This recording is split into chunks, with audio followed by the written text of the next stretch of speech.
Então veja só, voltando.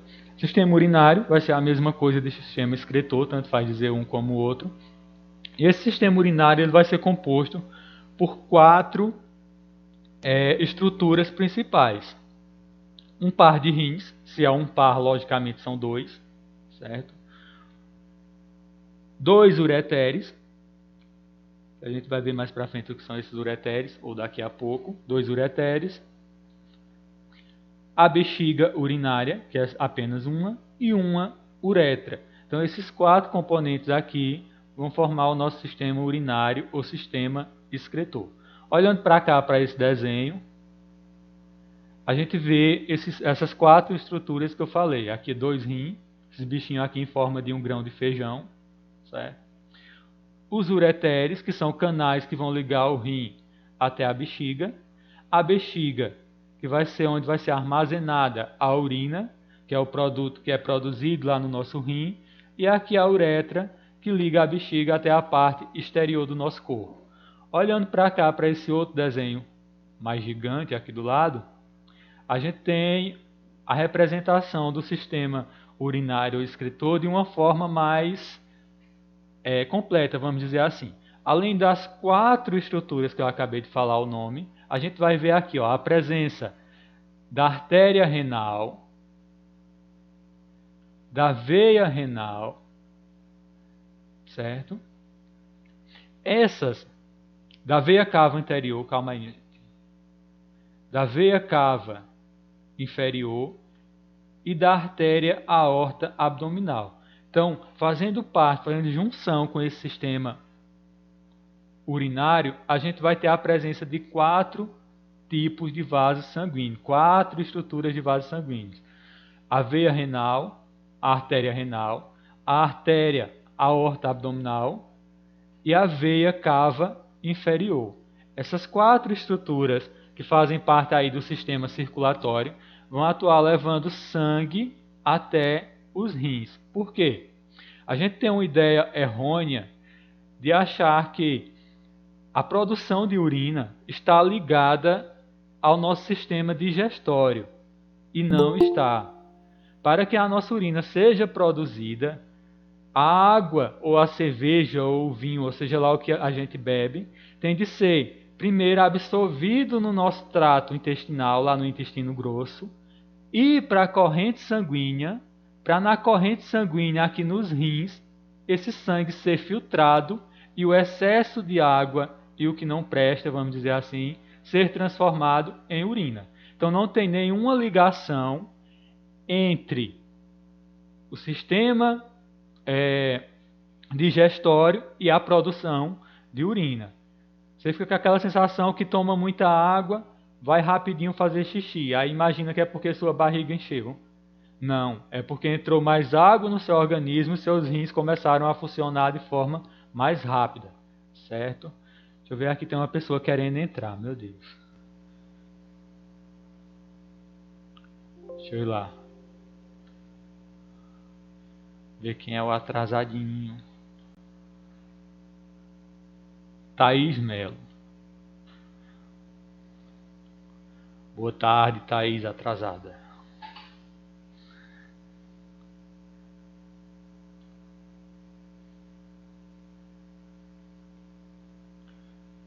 Deixa eu voltar agora.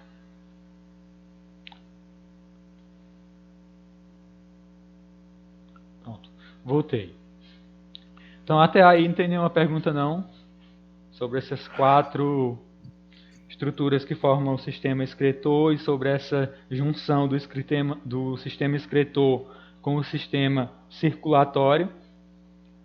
Tem não, professor. Certo. Então vamos para o primeiro componente aí do nosso sistema excretor ou urinário, os rins.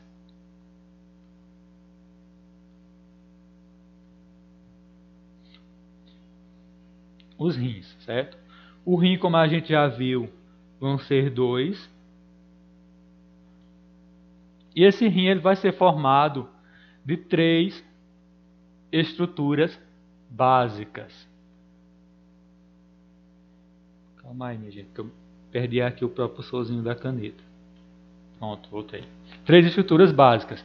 Córtex, medula e pelve renal. E ainda a gente vai ter uma estrutura aqui que não é tão básica, que vai ser o componente principal dos rins, que será esse néfron aqui que eu estou grifando aqui embaixo. Mas vamos por partes. O rim, ele vai ter uma estrutura chamada de porção vermelha do rim, que vai se dividir em duas partes, córtex renal e medula renal. Quando eu falo de parte vermelha do rim, você olhando aqui para esse desenho, é toda essa parte aqui, ó, avermelhada do rim, tirando aqui essa parte acinzentada. Então toda essa parte vermelha aqui será chamada de parte vermelha do rim. E essa parte vermelha será dividida em córtex e medula. Córtex será toda essa parte aqui, ó, periférica. Periférica quer dizer que fica na borda do rim. Isso será o córtex renal. E essa parte central, que vai possuir aí uma porção vermelha mais amarronzada, será a medula renal. Então, córtex na parte mais externa, medula na parte mais interna. Isso se tratando da porção vermelha.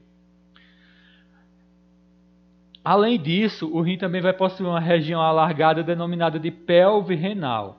Essa pelve renal vai se comunicar com o ureter. Pelve renal será toda essa partezinha aqui, ó, em cinza. Essa parte acinzentada será chamada de pelve renal, que se comunica aqui com o canal do ureter, que é esse canalzinho aqui que eu estou desenhando a linha nele, que vai conduzir a urina até a bexiga. Foi aquela estrutura que a gente viu anteriormente, que são duas, uma em cada rim. Além dessas, ou desses, o rim também possui uma rede de tubos denominados de néfrons. E vai ser justamente esses néfrons a partezinha mais complicada de entender sobre o sistema urinário. Mas vamos deixar ele lá para frente. A gente já viu o rim, vamos ver o que são os ureteres e a bexiga. O ureter é uma extensão da pelve renal, formada por um tubo que conecta o rim até a bexiga. Então, se a gente tem dois rins, logicamente teremos dois ureteres. Tem mais alguém pedindo para entrar.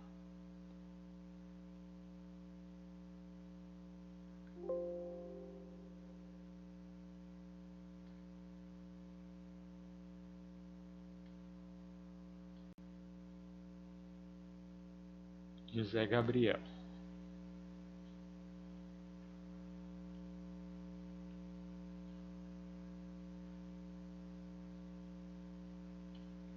Aí, Gabriel, atrasado.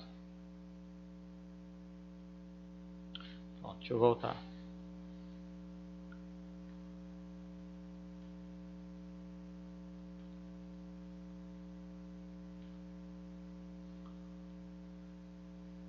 Pronto, voltei aqui para onde a gente estava. Falando do ureter. Esse ureter serão os canais que vão ligar o rim até a bexiga e vai conduzir a urina que é produzida no rim até a nossa bexiga.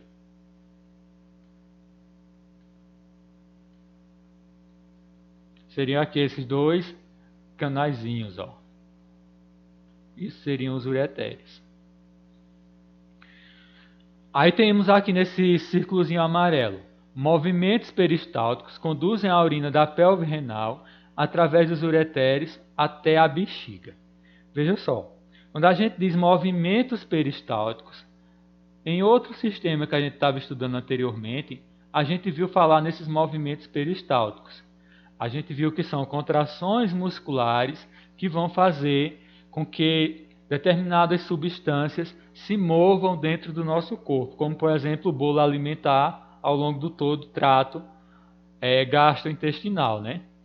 Quando a gente diz que a urina vai ser conduzida pelo ureter através dessa pelve renal aqui, como o rim fica acima e a bexiga fica abaixo, a gente tende a pensar que naturalmente, por força da gravidade, essa urina seria conduzida do rim até a bexiga. Mas aí isso só iria funcionar se você estivesse em pé. Quando você estivesse deitado, a força gravitacional iria acabar, e aí como que essa urina produzida no rim ia chegar até a bexiga? Então isso vai acontecer graças a esses movimentos peristálticos, que são movimentos musculares, que vão empurrar a urina criada no rim até chegar na bexiga. Então a urina que é formada no rim vai chegar na bexiga, independente de você estar em pé, deitado, de cabeça para baixo, do jeito que tiver, porque o que vai conduzir ela não é a força da gravidade, sim esses movimentos peristálticos, essas contrações musculares que vão empurrá-la. Indo para a bexiga urinária, aqui, a gente tem órgão oco de paredes musculares e elásticas. Quando a gente diz que na nossa bexiga a gente tem paredes elásticas, isso já nos sugere que ela pode aumentar de tamanho. Tudo que é elástico tem a capacidade de aumentar de tamanho. Então, quando a nossa bexiga ela está vazia, ela tem um tamanho, e quando ela está cheia, ela se enche e tem outro tamanho. Segundo a fonte que a gente segue, que é o livro de vocês, a bexiga humana ela pode armazenar até 600 ml de urina. Porém, em outras fontes que eu vi por aí, diz que pode armazenar até 800 ml. Essa capacidade elástica da bexiga de aumentar de tamanho para conter a urina produzida lá nos rins, ela vai depender de pessoa para pessoa. Por isso há pessoas que têm maior necessidade de ir ao banheiro com frequência e outras podem passar o dia todo e não precisar ir ao banheiro. Isso vai estar ligado com a capacidade elástica da sua bexiga. Se a sua bexiga não tiver uma capacidade elástica muito boa, ela vai se encher rápido. Então você, consequentemente, terá mais vontade de ir ao banheiro. Enquanto que outras pessoas têm a bexiga que se alarga muito, graças a essa capacidade elástica, e não vão ter tanta necessidade de ir sempre ao banheiro. Então aqui a gente tem o desenhozinho da bexiga, né? Cheinha de xixi aqui. Cheia não, pela metade de xixi. A gente tem aqui os ureteres, que conduziram do rim até a bexiga. E a gente acha que, por o ureter vir de cima para baixo, ele se conecta à bexiga na parte de cima aqui, mas não. O ureter se conecta à bexiga aqui, ó, na parte quase de baixo, quase do assoalho da bexiga, por duas entradas chamadas de orifícios uretrais. Certo? Aí eu pergunto a vocês, alguma dúvida até agora? Não, professor. Então, vamos para o próximo. Uretra. O último daqueles 4 componentes que a gente viu. A uretra é um canal que sai da bexiga urinária e conduz a urina para fora do corpo. Nesses 2 círculozinhos amarelos aqui, a gente tem algumas particularidades quanto a essa uretra. Olha só. Esse canal possui tamanhos diferentes de acordo com o sexo. Tamanhos diferentes de acordo com o sexo. Nos homens, a uretra também faz parte do sistema reprodutor. Nesse primeiro círculo amarelo, quando diz que a uretra ela vai ter tamanho diferente de acordo com o sexo. O que é isso? Veja só, a gente tem aqui representando o desenho de uma mulher e o desenho de um homem. Certo? A uretra como sendo o canal que liga a bexiga até a parte externa do corpo, por onde essa urina é conduzida. Então, na mulher, será essa partezinha aqui, que eu estou passando o prepulsor do mouse. E no homem, essa parte aqui, ó. Então, é nítido ver como no homem a uretra é bem maior. Tá vendo? Da bexiga até a parte final do pênis. Enquanto que na mulher é um canalzinho bem curto que liga o assoalho vaginal até aqui a entrada da bexiga. Esse tamanho reduzido da uretra feminina torna muito mais propício às mulheres a ter infecções urinárias. Certo? Infecções causadas por quê? Por bactérias. Imagine que essa mulher tem várias bactériazinhas no corpo dela, aqui na parte externa da vagina. Então, algumas dessas bactérias, vamos imaginar que elas penetraram aqui no orifício uretral. Certo? Então, o caminho que essa bactéria vai levar da vagina até a bexiga é bem curto. Se compararmos aqui, ó, no homem, bactérias no homem. Se essas bactérias penetrarem na uretra masculina, ela vai levar um caminho muito mais longo até chegar lá na bexiga e causar uma infecção urinária. Consequentemente, caso ocorra no homem essa entrada de bactérias, quase sempre, antes dela chegar até a bexiga, você vai lá, urina e elimina essas bactérias que estavam subindo pela sua uretra. Enquanto que vocês mulheres, vocês meninas, o trajeto é bem mais curto e é bem mais fácil dessas bactérias chegar até a bexiga e causar aí infecção. Certo? Vindo para esse segundo círculozinho amarelo, onde diz: nos homens a uretra também faz parte do sistema reprodutor. Você olhando aqui para a uretra masculina, seguindo aqui, a gente vai ver que quando chega nessa altura aqui, a uretra ela se bifurca, ela se divide em dois ramos. Um vai dar acesso à bexiga e o outro vai dar acesso à glândula seminal. Ou seja, a uretra masculina vai pertencer a dois sistemas ao mesmo tempo. O urinário, fazendo a conexão aqui da bexiga com o pênis, por onde a urina vai ser eliminada, e ao mesmo tempo fazendo a conexão da glândula ejaculatória, ou da bolsa ejaculatória, com... Professor, Oi? tem uma pergunta aqui. Marisa está perguntando qual o diâmetro do canal da uretra. O diâmetro. Sim. O diâmetro seria a largura que ela está falando, né? Diâmetro, porque diâmetro não é tamanho. Diâmetro seria aí como se fosse aquele canudinho, equivalente àquele canudinho que você usa aí para tomar refrigerante. Diâmetro seria aquele. E se estiver falando de tamanho, esse tamanho vai variar muito de pessoa para pessoa. Tem pessoas que vai ter a bexiga mais baixa, tem pessoas que terá a bexiga mais alta. Mas esse tamanho da uretra feminina, ela nunca vai passar aí dos 10 centímetros, vamos dizer.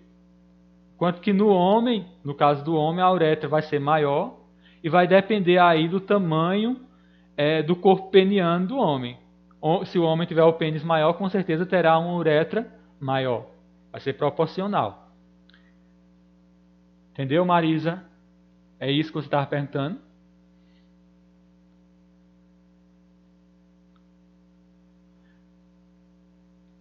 Então, veja só. Entendi, Genival. Obrigada. Certo, Marisa. Perguntem mesmo. Tirem dúvidas. Voltando para cá. Ô, professor! Oi, quem é? Nívia? Ô, Eu conheço a voz de professor, Nívia. a questão que, tipo assim, tem muitas mulheres que vai muito ao banheiro, aí o pessoal diz logo, tá com problema na bexiga. Mas assim, você está dizendo, seria uma coisa corriqueira, a pessoa tem sempre vontade, ou não tinha e começa a ter essa vontade de ir sempre ao banheiro? Não tinha e começa a ter. Aí pode ser mesmo, realmente problema na bexiga. A bexiga pode estar perdendo essa capacidade elástica que a gente viu de aumentar de tamanho. E está conseguindo reter pouca urina. Isso faz com que ela encha rápido e você tenha a necessidade de esvaziá-la mais rápido. Certo? Isso pode ser causado por uma infecção. Pode ter alguma bactéria lá causando alguma infecção urinária na sua bexiga e uma inflamação está fazendo com que ela não se alargue suficiente para, vamos dizer assim, armazenar mais urina. Entendeu, Nívia? Ah, entendi. Obrigada. E se for sempre, se a pessoa tiver sempre essa necessidade de ir ao banheiro, já for uma coisa natural dela, é porque naturalmente ela não tem muita elasticidade e a bexiga dela não, vamos dizer assim, aumenta tanto a ponto de deixar ela horas e horas sem precisar ir ao banheiro. Bom, voltando para cá, quando eu digo que a uretra masculina ela vai fazer parte de dois sistemas ao mesmo tempo, o urinário e o reprodutor, a gente vê aqui a ligação da uretra com a bexiga, que é por onde vai ser expelido a urina, e aqui ligada a glândula seminal, por onde também, pelo mesmo túbulo da uretra, será eliminado o sêmen durante o ato de ejaculação. Então aí só o homem tem a uretra pertencendo a dois sistemas, reprodutor e urinário. Vindo aqui para a mulher, você vê aqui a uretra feminina ligando a parte exterior da vagina até a bexiga. E aqui o canal vaginal totalmente independente da uretra. Ou seja, são dois canais totalmente diferentes na mulher, independentes. O urinário e o reprodutor. Os dois não estão juntos. Apesar dos dois desembocar na estrutura da vagina, eles são canais independentes. Perguntas? Professor, Oi. Oi, Bruno. fala assim, sobre o sistema que a gente está estudando. No livro só tem digestório, circulatório, respiratório, urinário, endócrino e nervoso. Agora, olhando aqui, pensando, sistema reprodutor é algo que é cobrado muito em provas porque, do... ô Bruno, o sistema reprodutor ele é estudado no primeiro ano. Certo? Por isso que a gente não vê o sistema reprodutor no segundo. Ele é estudado, bem estudado, de forma aprofundada no primeiro ano. Quem foi meu aluno no ano passado, a gente viu o sistema reprodutor, doenças, etc. Métodos contraceptivos, formação de espermatozoides, formação de óvulo, tempo de gravidez. Tudo isso a gente viu. Certo? Porque o que eu vi mais o ano passado foi células, tecidos e funções de coordenação do corpo. Mas o sistema reprodutor ele é trabalhado no primeiro. Por isso que a gente não tem ele nesse livro do segundo ano. Tá bom? Deixa eu ver aqui. Passar. Pronto, agora a gente voltou para aquele componentezinho lá do rim. Quando a gente estava falando de rim aqui, eu disse que os néfrons seria a partezinha mais difícil da gente entender o funcionamento.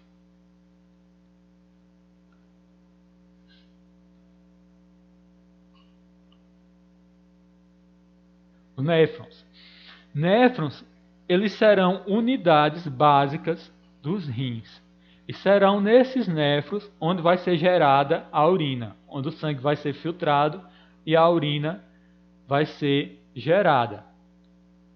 Esses néfrons eles serão tubinhos, como se fossem canais, microscópicos, ou seja, muito, muito, muito pequenos.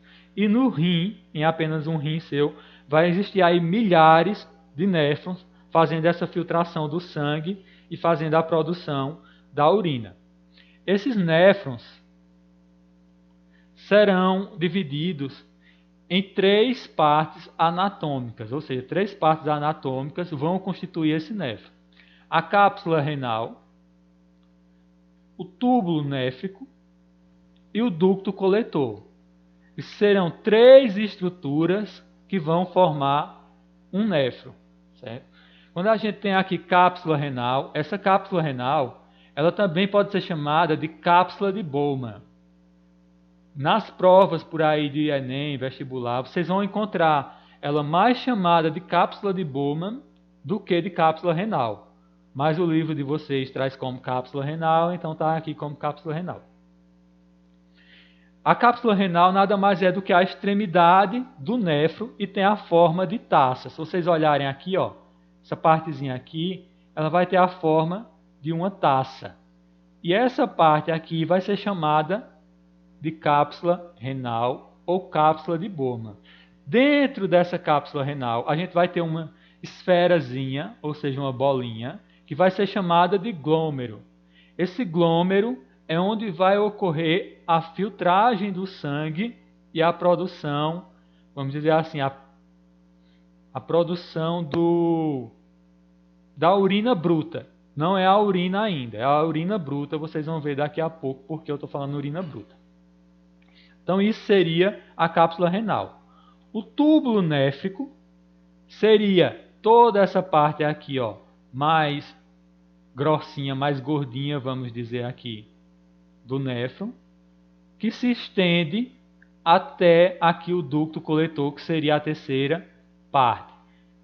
Então, túbulo néfrico seria tudo isso aqui. E esse túbulo néfrico ele vai estar dividido em duas partes. Túbulo proximal e túbulo distal. Túbulo proximal já quer dizer que está próximo à cápsula de Bowman. Túbulo distal quer dizer que está distante. Túbulo proximal próximo, distal distante.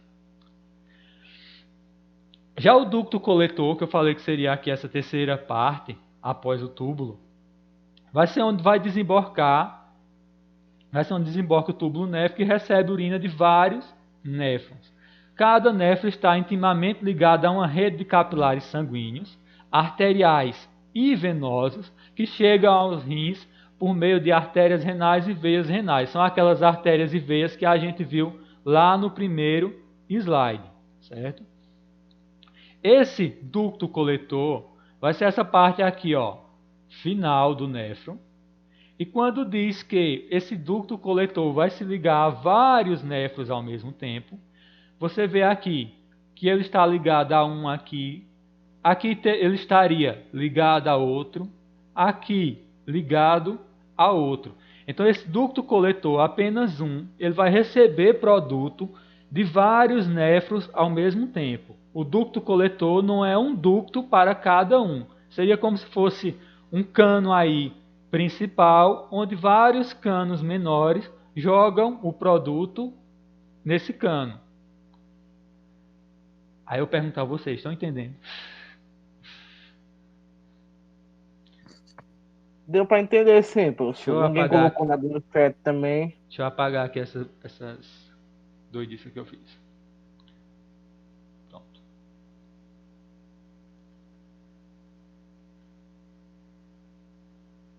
Voltando para cá.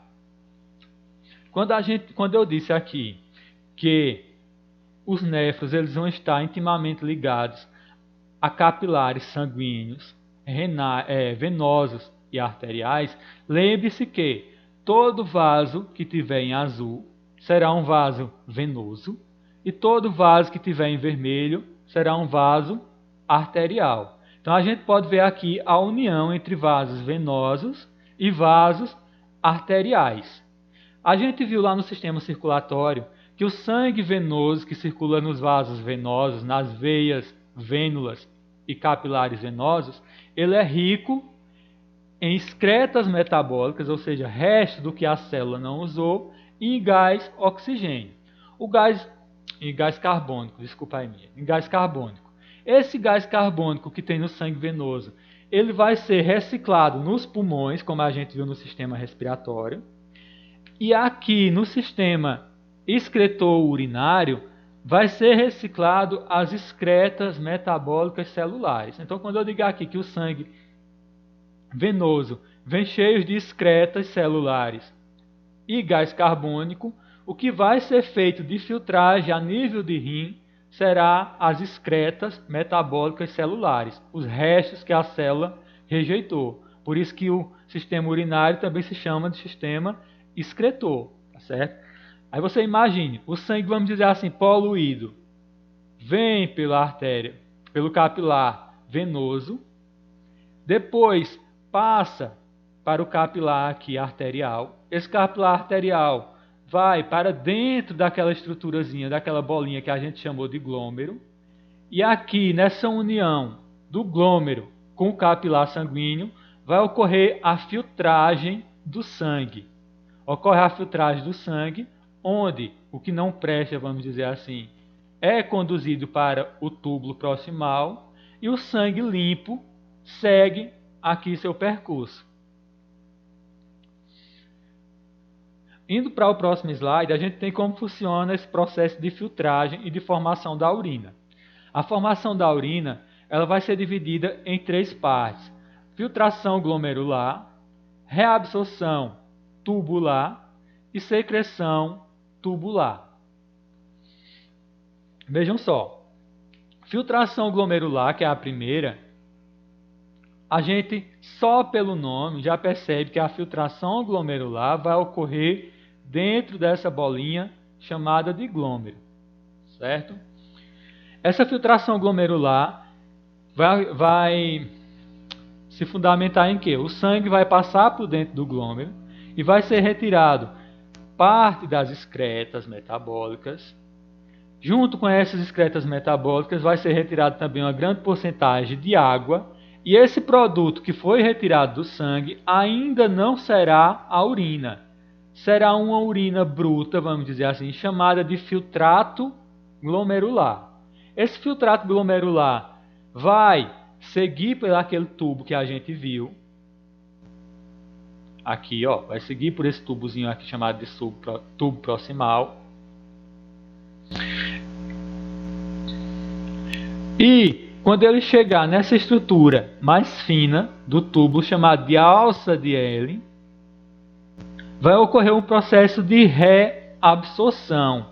Ou seja, nem tudo que foi filtrado aqui pelo glômero vai virar urina e ser desprezado na forma de urina. Não. Quando for passando aqui, ó, nessa ligação entre o vaso sanguíneo e essa alça de M, que é essa partezinha mais fina do néfro, boa parte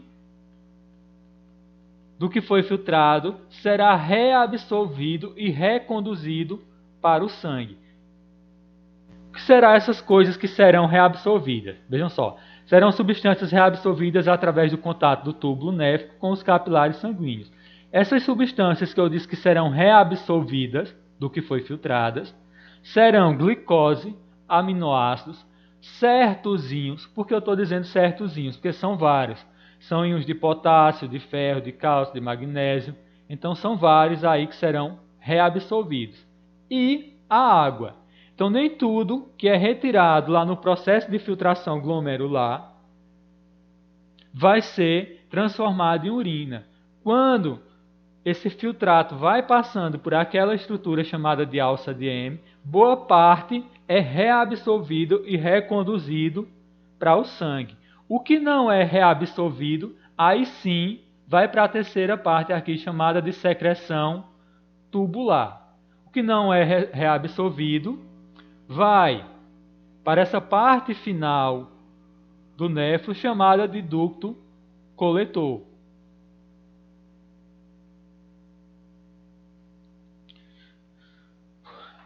Veja só, transporte de substâncias não reabsorvidas vão para o túbulo néfrico conduzidos para o ducto coletor. E o que daquele filtrato que foi filtrado lá naquela bolinha não é reabsorvido e vai ser transformado em urina? Íons de hidrogênio, íons de potássio, resíduos nitrogenados, ureia. Além dessa ureia, esse resíduo nitrogenado também pode conter uma substância chamada amônia, certo? Amônia e ureia. O livro de vocês traz só ureia, mas pode conter amônia também. E também sais como cloreto de sódio. Boa parte do sal que a gente come ele não é absorvido pelo organismo e vai ser expelido através da urina. Aí vejam só, quando eu mandar esses slides para vocês, que vocês forem responder a atividade, vai junto com esses slides aqui alguns links onde vão ter vídeos que você vai lá no YouTube, acessa esse link e você vai ver como funciona uma ilustração desse processo de formação da urina, a filtração glomerular, a reabsorção e a secreção tubular. Então é interessante que depois vocês, quando receberem esses slides lá no Google Sala de Aula, deem uma olhada nesses videozinhos, porque ajuda a dar uma clareada nesse sistema de produção de urina, que é um pouquinho complicado de entender, ainda mais por aulas virtuais, né? Bruno, vocês vão ter aula aí depois de mim? Só 3h40, professor, com Laís. Mas tá cedo, 3 horas. Se você não quiser continuar, pode continuar. Pronto, vamos continuar aqui mais uns 2 slides para adiantar, já que a semana passada a gente não teve aula, certo? Então, vimos como funciona a formação da urina. Agora a gente vai para o controle da função renal. Quem controla todo aquele processo de o que entra no rim, o que sai, o que é reabsorvido e o que não presta vira urina. Quem vai fazer isso vai ser a ação do sistema nervoso autônomo e a ação de hormônios renais. Isso aqui é que vai fazer o controle do que acontece no sistema urinário ou excretor. Quando a gente fala de sistema nervoso autônomo, é aquele sistema nervoso que não depende do nosso controle. É aquilo que é a mesma coisa que acontece com a respiração e com a digestão. Não depende do nosso controle. Então, essa filtragem do sistema lá urinário também não depende do nosso controle, porque é o sistema nervoso autônomo que atua aí. E a ação de hormônios renais. Indo para adiante, a gente tem aqui hormônio antidiurético, ADH. Esse hormônio antidiurético, ADH, vai ser o hormônio produzido pelo cérebro, em uma região do cérebro, chamada de hipotálamo. Vocês imaginem que esse O do hipotálamo também está vermelho. Certo? Esse hormônio antidiurético, ou ADH, vai ser produzido nessa região do cérebro chamada de hipotálamo e vai ser armazenado em uma glândula também lá no cérebro, chamada de hipófise. E vai ser esse hormônio responsável por atuar na concentração da urina. Ou seja, no que vai ser, vamos dizer assim, dispensado do corpo durante a produção da urina. Ele vai atuar aí no controle de se sai mais cálcio, se o organismo precisa de mais cálcio, se sai mais potássio na urina, se o organismo precisa de mais potássio, se fica mais sal, se sai mais sal. Então, esse controle de concentração da urina vai ser esse hormônio chamado antidiurético que vai atuar nesse controle de formação. Lembrando que é um hormônio criado lá no cérebro, no hipotálamo, e armazenado na glândula hipófise. O outro hormônio que vai atuar no controle da função do sistema excretor será o hormônio renal chamado de aldosterona. Veja só. Se é um hormônio renal, então o próprio nome sugere que ele é produzido nos próprios rins, hormônio renal. Esse hormônio renal, que vai ser produzido nos rins, ele vai ser produzido numa glândula chamada glândula suprarrenal, certo?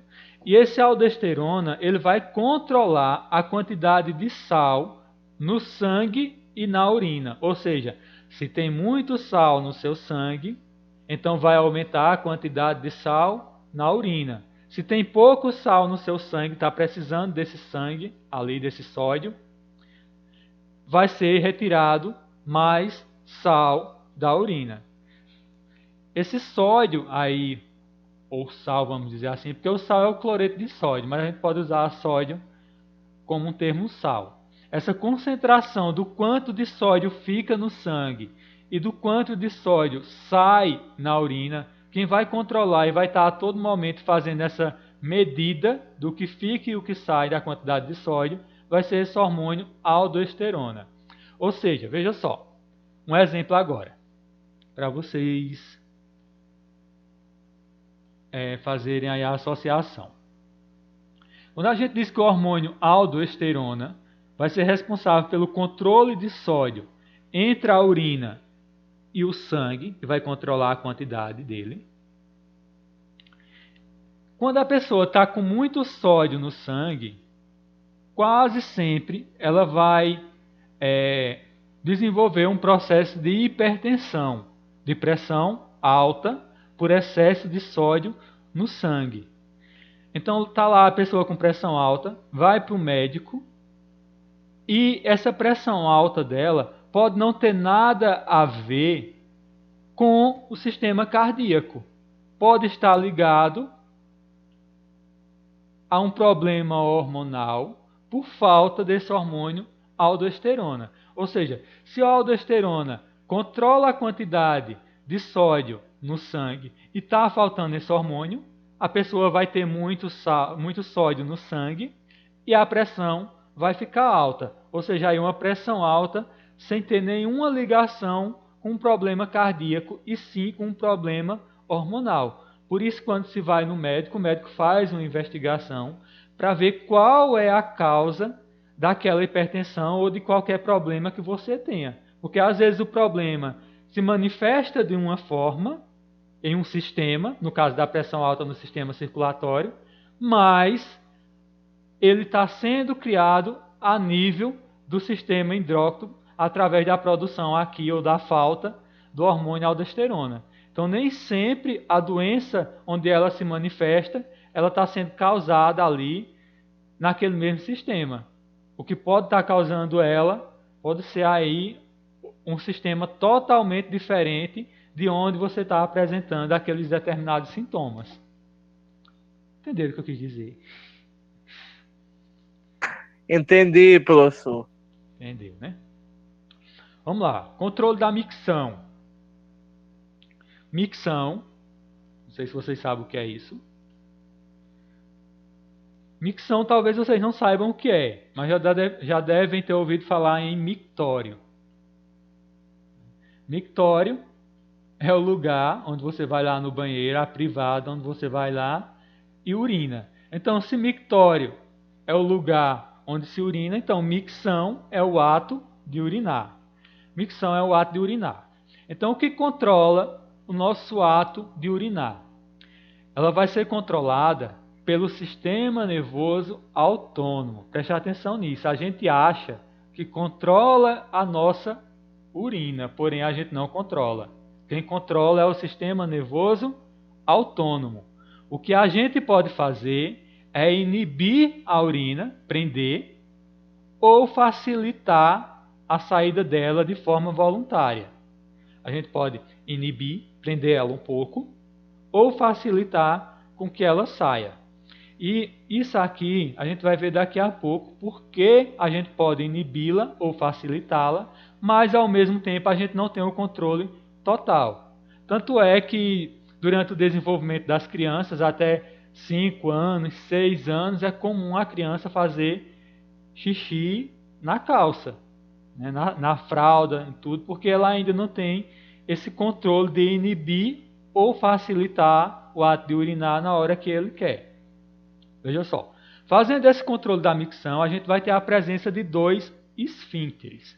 A gente já viu essa palavra esfíncteres em outro sistema.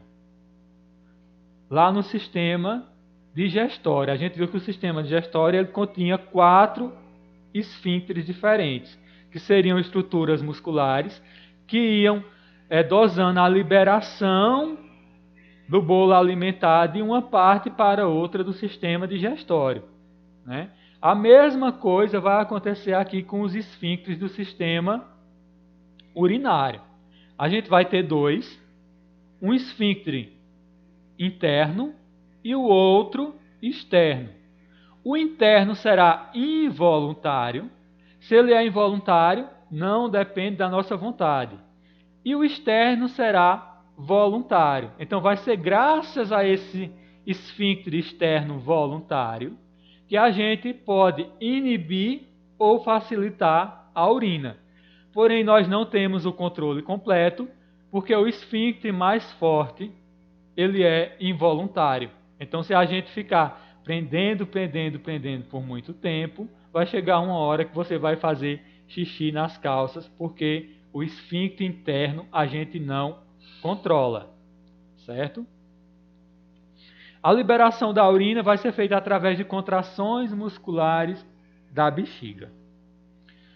Vejam só, olhando aqui para esse desenho, a gente tem uma bexiga, tem o esfíncter interno, que é o involuntário. Se ele é interno, ele está localizado aqui, ó, nessa partezinha aqui. E esse interno quer dizer que ele é mais para dentro da uretra, certo? E aqui a gente tem o esfíncter externo, que vai ser o voluntário, o que a gente controla, que a gente pode inibir a urina ou facilitar a saída dessa urina. E ele vai estar aqui, nessa partezinha da uretra. Olhando aqui nesse segundo desenho, a gente tem uma coisa interessante. A gente tem aqui uma uretra e uma bexiga masculina, né? E ao lado da uretra masculina, aqui a gente tem uma glândulazinha, ó, chamada de próstata. Essa glândula que só os homens têm, chamada de próstata, faz parte do sistema reprodutor. E a nossa uretra masculina, ela passa no meio dessa próstata. Ó, o canal passa no meio da próstata. E esse esfíncter voluntário nosso, que é o externo, ele está localizado bem no meio aqui da próstata. Onde é que eu quero chegar nisso? Vocês já devem ter ouvido falar em câncer de próstata. Há 10, 15 anos atrás, quando o homem era detectado com câncer de próstata, e essa próstata ela tinha de ser retirada, removida através de cirurgia, quase sempre quando ia haver a retirada dessa próstata, junto com ela era lesionado o nervo que controla o esfíncter externo, e aí a pessoa ficava com incontinência urinária. Se o que faz com que a gente controle parcialmente a saída da urina é o esfíncter externo, e durante a cirurgia de próstata o nervo era lesionado, a pessoa ia ficar com incontinência urinária. Em cerca de 90% dos casos de cirurgia de retirada da próstata, quase 90% dos pacientes iam ficar com incontinência urinária, tendo que usar aí uma fralda, certo? Porque não tinha mais a capacidade de controlar a saída dessa urina. Hoje, com o avanço da medicina, né, as cirurgias são realizadas mais a laser do que a bisturi, e cirurgias a laser, elas tendem a ser bem mais precisas. Então, hoje, já é possível ser retirada essa próstata das pessoas que têm câncer, e precisa ser retirada no caso, e, vamos dizer assim, fazer com que esse esfíncter ele permaneça intacto. Hoje em dia já é possível retirar a próstata e permanecer com esse esfíncter intacto, sem que o paciente perda aí a sua capacidade de controlar a urina. Perguntas? Não. Vejam só, para terminar aqui o sistema urinário, a gente tem doenças do sistema urinário. Como principais doenças do sistema urinário, a gente vai ter as infecções, os cálculos renais, as nefrites e a diabetes insípida. Essa diabetes insípida, eu vou ser sincero para vocês, é uma doença que eu não conhecia. Certo? Vamos ver um pouquinho aqui de cada uma delas. As infecções, elas vão ser causadas quase sempre, na maioria das vezes, por bactérias. E essas infecções do trato urinário ou do sistema urinário serão divididas em 3 tipos de infecções. As uretrites. As uretrites, o próprio nome já diz, será a infecção na uretra. As cistites serão infecções na bexiga. E as polienefrites, infecções a nível de rim. Certo? Então, uretra, bexiga e rim. Os cálculos renais serão as pedras nos rins. Aí vocês vão ter aí um vídeo para assistir sobre como se formam as pedras nos rins, que é um processozinho bem complexo e é interessante de ser visto, como se formam essas pedras nos rins. Dando um adiantamento aqui sobre essas pedras nos rins, a maioria das pedras nos rins elas são formadas por cristais de cálcio. Ou seja, o seu corpo ele tem uma dificuldade, vamos dizer assim, de sintetizar o cálcio, ou você está ingerindo alimentos muito ricos em cálcio, como leite e queijo, por exemplo, são só exemplos, mas existem outros alimentos. E no seu rim, lá no ato da filtração, vai ficar muitas partículazinhas, muitos íons de cálcio. Esses íons de cálcio vão se juntando e vão se formando um cristal. Esse cristalzinho de cálcio que se formou lá no rim, ele pode ser expelido junto com a urina, se for pequenininho, ou então ele pode ficar preso lá no canal dos ureteres e aí causar as famosas cólicas renais e muitas crises, que a gente chama de crise de rim. A formação da pedra no rim, além de estar ligada a processos metabólicos, como eu falei do cálcio, ou ingestão, vamos dizer assim, de cálcio a mais do que o seu organismo necessita, também está ligada à falta de água no seu organismo. Por quê? Como eu disse, o primeiro passo da formação de pedra no rim é a formação dos cálculozinhos de cristais de cálcio. Se o cristalzinho de cálcio está se formando lá no seu rim, mas você é uma pessoa que bebe muita água, então você produz muita urina. Então, quanto mais urina você produzir, mais propício será a expulsão daquela pedrinha minúscula que está se formando ali. Quanto menos água, menos urina produzida e maior a tendência desse cristal ficar preso ali, apenas crescendo, crescendo e virar uma pedra. Indo aqui para a nefrite, essa nefrite ela vai ser uma inflamação nos glômeros. Pode ser causada por alergias, alergia a algum medicamento ou alergia a algum alimento que você tenha, ou também por ação de bactérias. Essas nefrites, quando eu digo que elas são infecções ou inflamações dos glômeros, serão inflamações naquela bolinha que a gente viu lá no nefro, que é responsável por fazer a filtragem do sangue. Vejam só. Se essa inflamação nefrite é lá nos glômeros, onde se faz a filtragem do sangue, se essa inflamação for muito grande, pode ocorrer a morte daquele glômero que filtra o sangue, e aí o rim perde a capacidade de filtrar o sangue. Quando o rim perde a capacidade de filtrar o seu sangue, a gente tem aí um problema sério chamado de insuficiência renal. E essa insuficiência renal quase sempre termina com o paciente tendo de passar por um processo chamado aqui de hemodiálise. Depois eu explico o que é essa hemodiálise.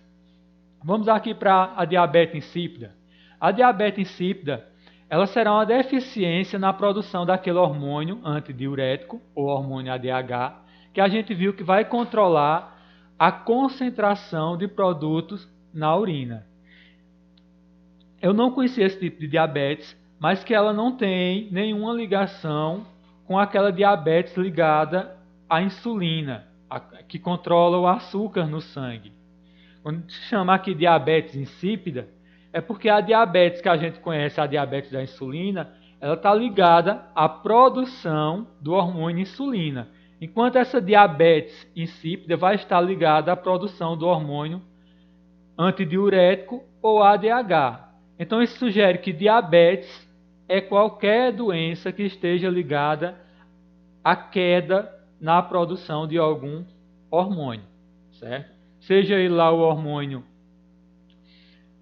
insulina que controla o açúcar, ou aqui o hormônio ADH da diabetes insípida. Indo aqui para a hemodiálise, eu disse que a hemodiálise é um processo que acontece quase sempre quando há a perda da função renal, devido a nefrites aí ou outras causas. Né? O rim pode ir perdendo a capacidade de filtrar o sangue também por algum problema genético, alguma doença congênita, etc. São muitos aí os casos que podem levar a essa falência renal. Quando o paciente perde a capacidade de filtrar o sangue através dos rins, vai acontecer o quê? Ele vai ficar com o sangue cheio de toxinas que seriam eliminadas diariamente através da urina. Então esse paciente ele vai passar por um processo chamado de hemodiálise, onde de 2 a 3 vezes por semana ele vai ter de se submeter a uma filtragem artificial do sangue, onde o sangue dele vai passar todinho por uma máquina gigantesca, que vai filtrar o sangue, retirando do sangue as impurezas. Então o sangue vai passar por dentro dessa máquina, vai ser retirado as impurezas dele e ele vai retornar para o corpo do paciente. Isso vai ser feito de 2 a 3 vezes por semana. Quase sempre a cura de quem está com hemodiálise só se resolve com um transplante de rim, ou muitas vezes o paciente não consegue esperar tanto tempo até que surja aí um transplante de rim, e ocasiona aí a morte dele. Então esse processo de hemodiálise, gente, é um processo muito doloroso, certo? Imagine você que vai uma vez na vida, outra na morte, tirar sangue para fazer um exame e acha ruim. Imagine você 2 a 3 vezes por semana ter que ter seu braço furado, enfiado uns catéter, que são as mangueiras, dentro da sua veia, para retirar todo o seu sangue por um lado e ele ser recolocado por outro. O sofrimento que não é. Então aqui eu também deixei um videozinho mostrando como funciona esse processo de hemodiálise e é interessante vocês assistirem e até também dar uma estudadazinha sobre esse processo de hemodiálise. Porque eu sei que vocês adolescentes, muitas vezes, né, a gente não tem a capacidade de olhar para o outro, olhar para o sofrimento do outro, se pôr no lugar do outro, se compadecer do outro. E isso faz com que a gente seja um pouquinho egoísta, comece a reclamar da vida, achar, como eu sou infeliz, que eu não tenho meu iPhone não sei quanto. Poxa, tem gente que não tem nem rim para filtrar o sangue. Então, quando você começa a olhar para o outro, você começa a valorizar mais o que você tem e não dá valor, certo? Então, seria importante vocês darem uma olhadinha no quão doloroso e sofrido é esse processo de hemodiálise, que nenhum de nós estamos livres de um dia aí ter de passar por isso, tá certo?